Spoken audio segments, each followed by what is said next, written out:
Anganwadi supervisor भर्ती 2025 full syllabus review.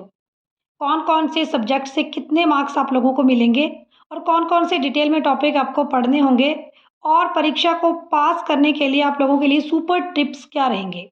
तो देखिए, सबसे पहले बात करते हैं डिटेल सिलेबस की। सबसे पहले आप लोगों को जीके पढ़ना होगा। जिस भी राज्य से आप संबंध रखते हैं उस राज्य का जीके भी आपको पढ़ना होगा, जैसे HP GK, Madhya Pradesh GK, Rajasthan GK. तो जिस स्टेट से आप संबंधित हैं आप उस स्टेट की एक जीके की बुक जरूर स्टडी कर लें। अब बात करते हैं सामान्य ज्ञान की। मध्य प्रदेश से है तो मध्य प्रदेश का सामान्य ज्ञान आपको पढ़ना पड़ेगा। करंट अफेयर्स पढ़ने पड़ेंगे।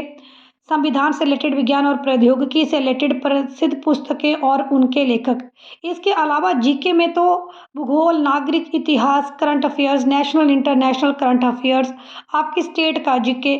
आपको मैं सजेस्ट करूंगी कि आप लोग जो है 5th से लेकर 10th तक की एनसीईआरटी की बुक्स पढ़ लें। वहाँ पर जो बुक्स है, जो कंटेंट है, वो आप लोगों के लिए यूजफुल रहेगा। आंगनबाड़ी सुपरवाइजर भर्ती के लिए अब आपको पढ़नी होगी साथ में हिंदी। हिंदी में हिंदी व्याकरण आप लोग पढ़ेंगे। इसमें संधि, समास, विलोम शब्द, पर्यायवाची शब्द, मुहावरे, लोकोक्तियाँ, गद्यांश, पद्यांश, वाक्य सुधार, वाक्य निर्माण, शब्द विचार, वर्ण विचार। यानी जो आप लोगों का मैं सजेस्ट करूंगी कि जो कम से कम 8th का सिलेबस है हिंदी ग्रामर का, आप उसे पूरा पढ़ लें। आप कोई सीबीएसई एफिलेटेड स्कूल से हिंदी ग्रामर की बुक ले लें, आपका सारा कंटेंट उसमें से कवर हो जाएगा। तो general Hindi grammar 6 to 10th आप लोग स्टडी कर सकते हैं। इसके बाद इंग्लिश ग्रामर भी आप लोग 6 to 10th स्टडी कर सकते हैं। इंग्लिश ग्रामर में आप लोगों को सेंटेंस करेक्शन, नाउन, प्रनाउन, आप लोगों का active passive narration, synonyms, antonyms, idioms and phrases, आप लोगों के वर्ब्स की फॉर्म। तो यानी जो पूरा हिंदी ग्रामर है, सेम कंटेंट इंग्लिश ग्रामर में आप लोगों को स्टडी करना है। 6 to 10th का आप लोग इंग्लिश ग्रामर पढ़िए, उसमें सारे टॉपिक्स आप लोगों को इंक्लूड हो जाएंगे। कुछ भी जो है वो 10th से आगे से नहीं आता है। मैथ की बात करें तो मैथ भी आप लोग जो 5th to 10th स्टडी करें। इसमें आप लोगों के लिए अंक गणित, रेशो एंड प्रमोशन, अनुपात और समानुपात, समय और टाइम यानी वर्क और टाइम से रिलेटेड क्वेश्चन, मेंसुरेशन यानी पेरीमीटर एरिया, वॉल्यूम से रिलेटेड क्वेश्चन, डेटा इंटरप्रिटेशन यानी आप लोगों के ग्राफ से रिलेटेड क्वेश्चन, आप लोगों की परसेंटेज से रिलेटेड क्वेश्चन, आप लोगों के जो जर्नल क्वाड्रेटिक इक्वेशंस होती हैं, एक्स वाई वाले क्वेश्चंस हैं, उनसे रिलेटेड क्वेश्चन, परसेंटेज से रिलेटेड क्वेश्चंस। तो 6 to 10th का मैथमेटिक्स आप लोग स्टडी कर सकते हैं। इसके बाद आप लोगों को पढ़ना है बाल विकास और महिला सशक्तिकरण, चाइल्ड डेवलपमेंट और विमेन एम्पावरमेंट। इसमें आपको महिलाओं और बच्चों के लिए कौन कौन सी सरकारी योजनाएं हैं, बाल मनोविज्ञान और शिक्षा पढ़नी है, एजुकेशनल साइकोलॉजी पढ़नी है, महिला सशक्तिकरण से रिलेटेड पढ़ना है, महिलाओं से जुड़े हुए आर्थिक और सामाजिक मुद्दे क्या है, महिलाओं से जुड़ी हुई योजनाएं क्या हैं, बाल विकास यानी जो एजुकेशनल साइकोलॉजी है उससे रिलेटेड कंटेंट भी आपको पढ़ना है, यानी बच्चे का शारीरिक मानसिक विकास कैसे होता है, आंगनबाड़ी की शुरुआत कब हुई, आंगनबाड़ी के अंदर में कौन सी आयु वर्ग के बच्चे आते हैं, कौन कौन से उनको इंजेक्शंस लगाए जाते हैं, कौन कौन सी दवाएँ दी जाती हैं।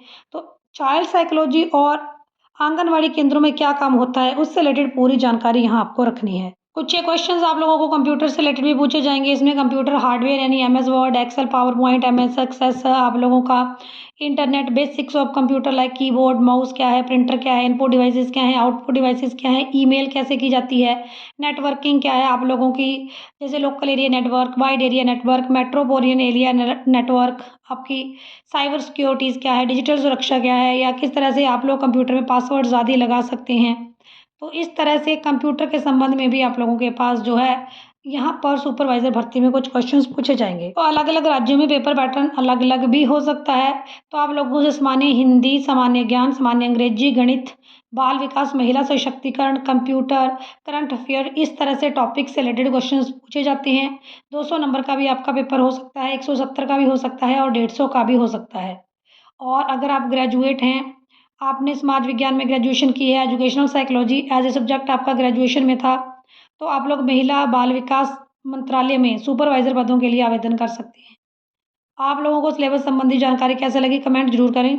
और परीक्षा पास करने के लिए सुपर टिप्स यही हैं कि आप सबसे पहले सिलेबस को आइडेंटिफाई करें, आप कौन से राज्य से हैं ये देखें, वहाँ का क्या सिलेबस है ये देखें, मार्क्स की क्या डिस्ट्रीब्यूशन है ये देखें और अपने सिलेबस के अनुसार नोट्स बनाएं। Hindi, English, math, science, GK, current affair, computer, सारों के डिटेल नोट्स, कहीं से आप नोट्स लें नहीं, कंटेंट को पढ़ें, खुद से नोट्स बनाएं। और सबसे बड़ी बात है कि प्रैक्टिस सेशन, प्रैक्टिस सेट आप अलग अलग वेबसाइट्स के ऊपर लगा सकते हैं। इसके लिए कहीं से आप कोई कोर्स भी ज्वाइन कर सकते हैं। कंसिस्टेंसी से पढ़े, रेगुलरिटी से पढ़े, डेली 3-4-5 घंटे जितनी आप सीटिंग है उतनी सीटिंग लगाएं। चैनल के ऊपर नहीं सब्सक्राइब करें, वीडियो अच्छा लगा है लाइक शेयर करें।